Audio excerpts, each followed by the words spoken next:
पहली तो बात यह है कि ओबीसी में सामाजिक चेतना नहीं। दूसरा विषय ये है कि एक बहुत बड़ा तबका ओबीसी का आज भी जागरूक नहीं है, और जो जागरूक है थोड़ा बहुत वो कहीं ना कहीं राजनीतिक जागरूक है, सामाजिक जागरूक नहीं है। वो झंडा उठाने वाला है, वो अपने नेता की जयकार करने वाला है, उसको पता ही नहीं कि उसके अधिकार के लिए भी उसे लड़ना है। राम मंदिर की लड़ाई बिल्कुल मजबूती से लड़ी उन्होंने, लेकिन आज उनसे पूछिए कि कितने ओबीसी उसमें है राम मंदिर में, ट्रस्ट में कितना हिस्सा उनको उसमें मिला हुआ है। यही बात जिस दिन वो समझ जाएंगे उस दिन वो अपने हक के लिए लड़ना सीख जाएंगे। राजनीति में मजबूती मिलेगी, लेकिन उनको अगर सामाजिक समझ हो तब वो इस मुद्दे को समझेंगे। उन्हें तो जयकार करने से फुर्सत नहीं है कोई। अब मैं नाम नहीं लूँगा, आप समझ रहे हैं। आप कह रहे समझ नहीं है, घंटा बजाने की तो बहुत समझ है उन्हें। वही तो विषय है। अगर समझ होती तो घंटा क्यों बजाते, समझ होती तो घंटा क्यों बजाते। कांवड़ सबसे ज़्यादा ओबीसी समाज लाता है। बिल्कुल लाता है, क्योंकि ओबीसी समाज में जागरूकता नहीं है। ओबीसी समाज में सामाजिक चेतना पर काम नहीं किया गया है। ओबीसी समाज में किसी ने काशी राम साहब की तरह काम नहीं किया है। खासकर उत्तर भारत में किसी ने पेरियार की तरह काम नहीं किया, किसी ने बाबा साहब अम्बेडकर की तरह, फुले की तरह काम नहीं किया है ज़मीन पर। और यही कारण है कि आज तक ओबीसी मानसिक गुलामी को ढो रहा है, अपने अधिकारों को, अपने हकों को अपने हाथों से लुटाने का काम कर रहा है। जाट समाज 69,000 शिक्षक भर्ती में शायद राकेश टिकैत को नहीं पता है। सैकड़ों जाट समाज के अभ्यर्थी हैं जो 69,000 शिक्षक भर्ती में 20,000 घोटाले के खिलाफ लखनऊ में लड़ रहे हैं। ये बात राकेश टिकैत को किसी को जाके बता देनी चाहिए। जिनके पेट भरे हुए हैं वही लोग आरक्षण का विरोध करते हैं, चाहे वो राकेश टिकैत को ले लो। आप हरियाणा में चले जाओ, हरियाणा का जो अहीर है सबसे ज़्यादा आरक्षण का लाभ लेता है, मैं खुल के बोल रहा हूँ, और सबसे ज़्यादा आरक्षण का विरोध करता है तो हरियाणा अहीरवाल का अहीर क्यों करता है? वो इसलिए नहीं करता है कि उसको आरक्षण बुरा लगता है, लाभ तो उसी को सबसे ज़्यादा मिल रहा है। वो इसलिए करता है कि कहीं जागरूक ना लोग हो जाए, हमारा हिस्सा ना बच जाए। मैं अहीर होकर ये बात बोल रहा हूँ। मेरा मकसद सामाजिक न्याय को स्थापित करना है, किसी एक जाति को फलाना या बढ़ाना नहीं है। जाटों का आंदोलन सही है, बिल्कुल सही है, और पूरे देश में लगभग 1-2 प्रदेशों का, जहाँ तक मैं समझ, टिकैत को पता नहीं क्या इस बात की? टिकैत को पता नहीं है, या फिर वो अपने निजी स्वार्थ के कारण जो है इन चीज़ों को कर रहे हैं। कहीं ना कहीं टिकैत जो है भाजपा RSS की गोद में खेल रहे हैं, क्योंकि इस समय जो माहौल बनाया जा रहा है वो जाट बनाम गैर जाट बनाया जा रहा है। और उसमें टिकैत भी तो ओबीसी हैं। वो ओबीसी नहीं, वो जाट भी हैं, मैं आपको खुल के बता दे रहा हूँ। और माहौल जो बनाया जा रहा है जाट बनाम गैर जाट बनाया जा रहा है, और राकेश टिकैत उसमें पूरा भाजपा और संघ का साथ दे रहे हैं जाटों को बदनाम करने के लिए। वो तो रोटी की लड़ाई लड़ने कह रहे हैं, रोटी तिजोरी में बंद हो रही है, मैं सबकी लड़ाई लड़ रहा हूं। कौन सी रोटी? जब सामाजिक न्याय पर आप बात नहीं कर पा रहे हैं तो आप रोटी की लड़ाई कैसे लड़ लेंगे? रोटी की लड़ाई लड़ने के लिए किसान है। राकेश टिकैत के विषय में आपको पता होना चाहिए, बाबा महेंद्र टिकैत जी जो थे उनकी शक्ति कब छीड़ हुई, यानी कि वो कमज़ोर कब पड़े? जब सवर्णों के बहकावे में आकर उन्होंने मंडल कमीशन का विरोध किया। उसके बाद उनका विरोध न सिर्फ जाटों ने किया, गुजरों ने उनको राजस्थान में नहीं घुसने दिया, यादवों ने उनको इधर नहीं बढ़ने दिया। उसके बाद की स्थिति आप सबको पता है।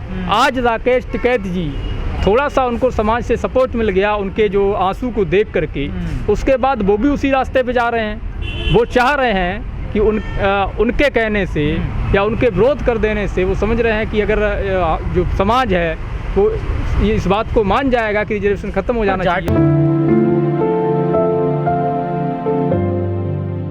हम सरकार से ये मांग, अपनी आवाज़ पहुंचाना चाह रहे हैं कि जातियों की गिनती की जाए। यदि सरकार जातियों की गिनती नहीं करती है तो हम लोग जनगणना का बहिष्कार करने का काम करेंगे, क्योंकि जब तक जातियों की गिनती नहीं होती है तब तक क्लियर आंकड़े नहीं हो पाएंगे कि कौन किसका हक खाए जा रहा है और कौन समाज में कौन सी जाति वंचित है, सामाजिक रूप से, शैक्षणिक रूप से, आर्थिक रूप से। आंकड़ों के अभाव में पॉलिसी नहीं बनती है, और ये दुनिया का इकलौता देश है जहाँ बिना आंकड़े की पॉलिसी बनाई जाती है। हम लोग जातिवाद जनगणना को लेकर के यहाँ पे जुटे हुए हैं। कहने में और करवाने के लिए लड़ने में फ़र्क होता है। नेता सिर्फ कह रहे हैं, वो उसके लिए ज़मीन पर न कोई मूवमेंट कर रहे हैं, ना अपने कार्यकर्ताओं से कह रहे हैं आंदोलन में शामिल होने के लिए, आंदोलन करने के लिए। और ख़ुद आप देखिए, जब केंद्र सरकार सुप्रीम कोर्ट के हल्फनामे के जवाब में कहती है कि हम जनगणना जातियों की गिनती कराने में सक्षम नहीं है, पिछले 2 हफ्ते पहले का मामला है, सबको ज्ञात है, तो ये लोग थोड़ा सा फड़फड़ाते हैं। उसके बाद फटाक से मौका देख के ये कह देते हैं जब हम सत्ता में आएंगे तो सेंसस करा देंगे। तो ये क्या समझ में आता है इससे आपको? तो मसला है ये सामाजिक कैडर जब तक नहीं होंगे, जब तक जो सामाजिक संगठन है वो कैडर नहीं करेंगे। विशेष रूप से होता क्या है, आज एक नया चलन हो गया है चलन ये हो गया है कि कुछ लोग या जो एक्टिव लोग हैं वो दिल्ली में, मुंबई में या कहीं भी राजधानी जहाँ पर हैं वहाँ मीटिंग अरेंज करते हैं, वो भी हॉल के अंदर। और वहाँ मीटिंग करने के बाद वो समझ लेते हैं कि उनकी जिम्मेदारी का निर्वहन हो गया है। जब तक गांव में नहीं जाया जाएगा, जैसे हमारे कुछ लोग सीमित संसाधनों के बावजूद, आप लोग देख रहे होंगे, ऐसा नहीं कि अपनी तरफ से बोल दे रहा हूँ, 500 किलोमीटर की पदयात्रा की जिसमें हमने 90% गाँव को ही टच किया है, बाकी कस्बे छोटे छोटे रहे, शहर भी आए। तो जब तक गांव में नहीं जाया जाएगा, गांव में लोगों को कैदलाइज नहीं किया जाएगा, उनको उनके अधिकार नहीं बताए जाएंगे। जिम्मेदारी है किसकी वैसे? हमारी है, सामाजिक संगठनों की है, राजनेताओं की है। आप तो कर रहे हैं ना, और भी तो लोग हैं, उनको समझना पड़ेगा। वही तो मैं कह रहा हूँ कि भाई जब तक गांव में आप नहीं जाओगे, आपको दिल्ली, मुंबई में, लखनऊ में बंद हॉल के अंदर मीटिंग कर लेने से न तो सामाजिक चेतना होगी, ना आपको अधिकार मिलेंगे।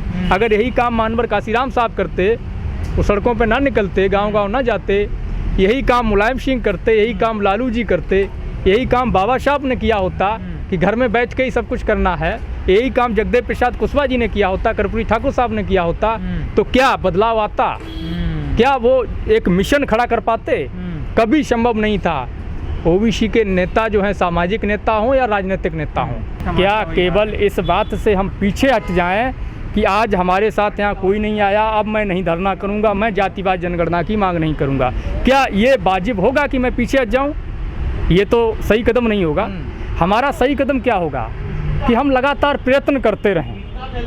अगर गौतम बुद्ध, महात्मा बुद्ध, उनका विरोध हुआ, उनकी बातों को नहीं सुना गया, वो ये सोच लेते ये समाज नहीं समझ रहा है, ये हमारा तिरस्कार कर रहा है, विरोध कर रहा है, अपमान कर रहा है, हम शांत हो जाते हैं, हम इसको जगाने का काम नहीं करते हैं। तो क्या जो चेतना का संचार हुआ है, हजारों साल से जो परंपरा बनी है, बुद्ध से लेकर पेरियार से लेकर अम्बेडकर, फुले, साहू जी, जो लगातार परंपरा काशीराम से होकर के हम तक आई है, क्या ये बनती? लेकिन संख्या घटने की बजाय या लोगों के न खड़े होने की वजह से हम मूवमेंट को नहीं छोड़ सकते हैं। और अगर ये तर्क देना रहे कि अनुप्रिया पटेल या क्या नाम है उनका, नीतीश कुमार जी या राकेश टिकैत इसलिए बयान दे रहे हैं कि ओबीसी वक्त बना हुआ है, इसलिए वो पीछे हट रहे हैं, तो इसका एक ही अर्थ निकलता है, वो अपना स्वार्थ देख रहे हैं। ओबीसी जाति से मोदी जी हैं। मोदी जी हर हफ्ते आकर मन की बात करते हैं। कभी उन्हें ओबीसी के दर्द की बात करते सुना है, कभी उन्हें दलितों के दर्द की बात करते सुना है, कभी आदिवासियों के, किसानों के, मजदूरों की दर्द की बात करते सुना है। जब वो हमारे दर्द की बात नहीं करते हैं तो वो ओबीसी किस बात की? तो सेल्फ मेड ओबीसी हैं। विद्रोही जी, आप लगातार जगाने की कोशिश कर रहे हैं समाज को, उसके अधिकारों को बता रहे हैं, लेकिन फिर भी समाज आपके साथ नहीं आ रहा, आखिर वजह क्या है, कहाँ रुकावट है? समाज ऐसा नहीं है, हम ये भी नहीं कह सकते कि साथ नहीं आ रहा है। निश्चित तौर पे कहीं ना कहीं सपोर्ट भी समाज कर रहा है। एक समय लगेगा, समाज के साथ धोखा भी, छलावा भी किया गया है बड़े पैमाने पर, हम इसको भी हमने देखा है, नोट किया है। समाज अभी हमें जांचने का काम कर रहा है, उसको जांचने दीजिए, हम अपना काम कर रहे हैं। अच्छा, आपकी भी परीक्षा ले रहा है समाज? समाज को परीक्षा लेनी चाहिए, उसको परखना चाहिए, ऐसे ही किसी भरोसा नहीं करना चाहिए। मैं तो कहता हूँ कि वो जब तक आश्वस्त ना हो जाए तब तक मेरी परीक्षा लेता रहे। तो आप कौन सा चुनाव लड़ रहे हैं, आपकी जो परीक्षा होनी चाहिए? वही तो परीक्षा है, क्योंकि तो लोग नहीं, बिल्कुल नहीं है, पार्टी नहीं है हमारी ना पार्टी है, ना हम चुनाव लड़ रहे हैं। लेकिन सामाजिक मुद्दे पर हम कितना खरा उतरेंगे? क्या हम जेल की जाने से या लाठियां पड़ने से या धमकियां मिलने से डर तो नहीं जाएंगे? क्या हम उनसे मिल तो नहीं जाएंगे जो हमारे आप दिल्ली में प्रोटेस्ट कर रहे हैं? अगर इस एनसीआर की बात करी जाए तो यहाँ पर ओबीसी समाज जो बड़ा मजबूत है, गाड़ी घोड़े से भी, लेकिन वो आपके साथ नहीं आ रहा।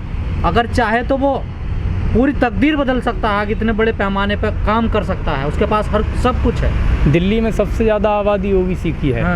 किसी समय प्रथम मुख्यमंत्री दिल्ली के चौधरी ब्रह्म प्रकाश यादव हुआ करते थे, यहाँ जाट और यादव मुख्यमंत्री रहे हैं। उसके बाद दलितों की आबादी आती है।